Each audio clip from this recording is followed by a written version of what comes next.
All right, everybody, here's your core byte number 170. So for the missing numbers, you have the rule y equals x plus 10. So here you have your y, here you have your x, so you just plug them in. Okay, so 2 plus 10 would give you 12. 7 plus 10 would give you 17. 9 plus 10 would give you 19. 12 plus 10 would give you 22. 20 plus 10 would give you 30. So that's how you figure out that. Okay. For the second one, which is less, 50 hundredths or 2,979. Okay. So if you have 50 100 times, think about that for a minute. 50 100 times. That's actually going to give you 5,000. Okay? Because 50 times 100 is going to give you that 5,000. So you've got 5,000 compared to 2,979. This number is smaller. It is less. Okay? For number 3, greater than, less than, or equal to. So we have 7/8 plus 7/8.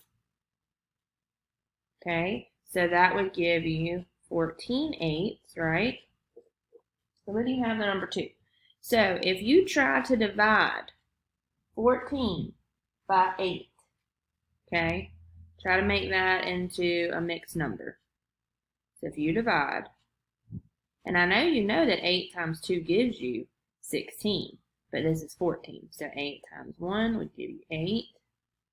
So you just subtract. So 8, 9, 10, 11, 12, 13, 14. So you'd have 6 left over. That would give you 6/8. Okay? So 1 is smaller than 2. So automatically you know this is less than.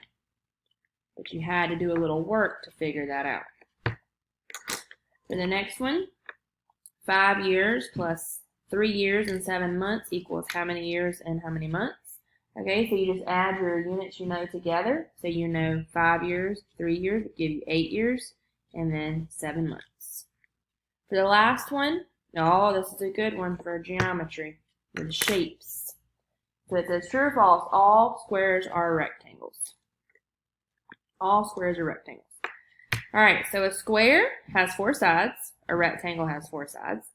With a square, all the sides are congruent. So it is true that squares are rectangles. However, rectangles cannot be squares. Because remember, squares have 4 equal sides. Rectangles have 2 sets of equal sides. Okay? They are a bit different. All right, check yours, guys.